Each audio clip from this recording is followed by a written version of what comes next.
नमस्कार, times of Swaraj में आप सबों का स्वागत है और मैं हूं संतोष सिंह। और आज हम टाइम्स ऑफ स्वराज में बात कर रहे हैं कि आखिर बीजेपी और संघ के अंदर इतनी बेचैनी क्यों है।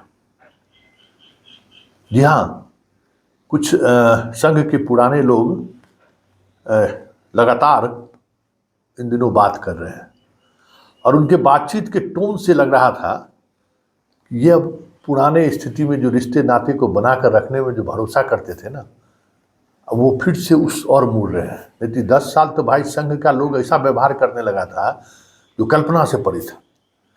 मीडिया वाले को सबसे बेहतर रिश्ता रहा है संघ और बीजेपी से, मतलब वो उनका एकदम समझिए कि दिनचर्या रहा था कि मीडिया वाले से बेहतर रिश्ता है। इन 10 वर्षों में तो सबसे ज़्यादा अगर दुश्मनी किसी से साधा है संघ और बीजेपी वाले तो मीडिया से।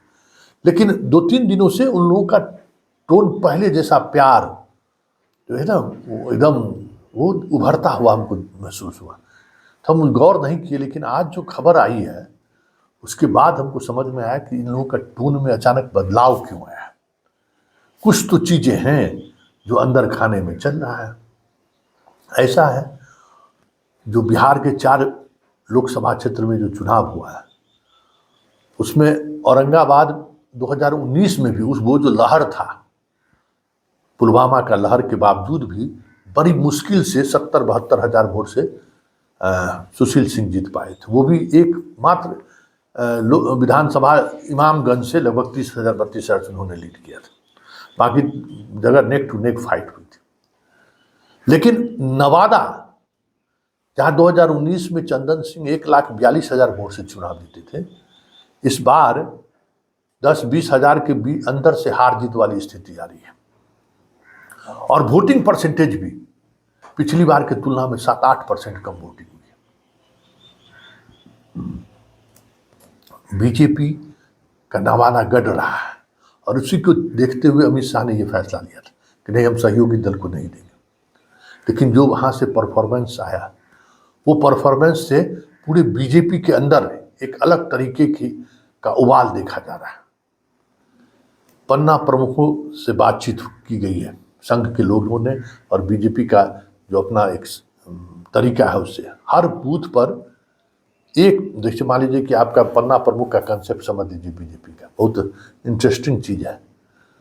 2007 में अमित शाह इस चीज़ को इंट्रोड्यूस किया था गुजरात में, और उसके बाद मोदी की जीत का एक बड़ा फंडा है पन्ना प्रमुख। जैसे मान लीजिए 20-25 पेज का सपोज कीजिए कि ये रहा वोटर लिस्ट, तो हर पन्ना का मतलब एक इधर एक उधर, मतलब लगभग 60 वोटर एक पन्ना में समझ जाइए।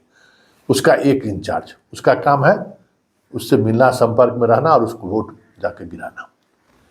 और एक विधानसभा में लगभग एक विस्तारक जो है, एक मोटरसाइकिल, और हर दिन उस मोटरसाइकिल में पेट्रोल भराने से लेकर सब चीज़ का खर्च, मंथली वेतन, उसके अलावा टीए की सारी व्यवस्था रहती है। और सारे विस्तारक के ऊपर एक विस्तारक जो लोकसभा क्षेत्र में एक होता है, उसको 365 दिन यही काम है और कोई काम है। सैलरी पेड स्टाफ है वो, समझ जाइए। जो बीजेपी और संघ से जुड़े हुए लोग होते हैं, जो उस तरीके का माइंडसेट है, उसको लगाया था। उनसे जब बातचीत कि भाई स्वाभाविक तौर पर ना, विस्तारक भाई पैसा आपको वेतन मिल रहा है और ये स्थिति देखने को मिल रही है, तो उनसे जब बात हुई तो उन्होंने कहा कि सर, वोटर को क्या कह के ले जाएं। राम मंदिर पर कोई निकलने को तैयार नहीं है सर, धारा 370 पर निकलने को तैयार नहीं है, कश्मीर पर कोई निकलने को तैयार नहीं है, हिंदू मुसलमान की बात ही नहीं कोई सुनने को तैयार है। तो फिर 5 किलो अनाज पर हम कितने लोगों को कहेंगे। और अब बात करने लगे हैं कि ये अनाज की जरूरत अब नहीं है, आप रोजगार दीजिए, बेरोजगारी बहुत है, महंगाई बहुत है। आप जो हम लोगों ने सिलेंडर दिया था, वो सिलेंडर कितनों महीने से लोगों ने भराया नहीं, इतना महंगा हो गया है सिलेंडर। तो हम लोग चाह के भी वोटर को बाहर नहीं निकाल पा रहे। ये हकीकत है। और जब से इस हकीकत से केंद्र का नेतृत्व, बीजेपी का केंद्रीय नेतृत्व रूबरू हुआ है, उसकी बेचैनी देखने वाली है। और उसके बाद तुरंत कहा जा रहा है कि इलेक्शन कमीशन हरकत में आई है। बिहार में भी कल बैठक हुई, उसके बाद पहले से तय हुआ होगा या कुछ चीज़ें, भाई सरकार है तो सब कुछ चलता है। सभी डीएम और एसपी से लेकर सभी अधिकारियों की बैठक हुई। मुख्य चुनाव आयुक्त ने सभी को कहा और कहा कि कैसे भी जैसे भी हो वोटर को मतदान केंद्रों पर पहुंचाना है।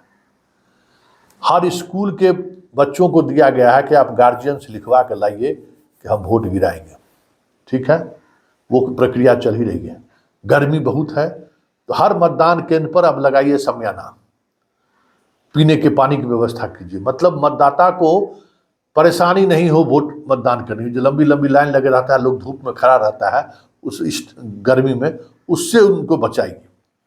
मतलब बूथ मैनेजमेंट से लेके सरकारी मैनेजमेंट से लेके संगठन के मैनेजमेंट को पूरी तौर पे दूसरे फेज के लिए झोंक दिया है।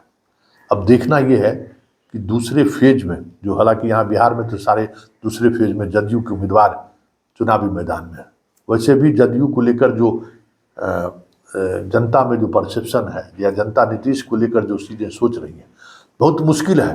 पिछले बार सेकेंड फेज में यही मेन है, 63% से ज़्यादा वोट हुआ था पिछले बार से, समझ जाइए, मतलब 53% हुआ था और एक बार में 10% वोटिंग बढ़ गया था।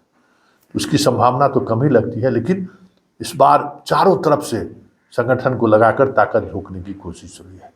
लेकिन जो चीज़ें सामने आई हैं वो बीजेपी के लिए सुकून देने वाला नहीं है, और यही वजह है कि पहले फेज में ही देश स्तर पर भी कमोबेश जो भी सूचनाएं लोगों को मिली होगी, बिहार से जो फीडबैक मिला है, उसके बाद एक बीजेपी के कैंप में एक अजीब तरीके की मायूसी देखने को मिल रही है।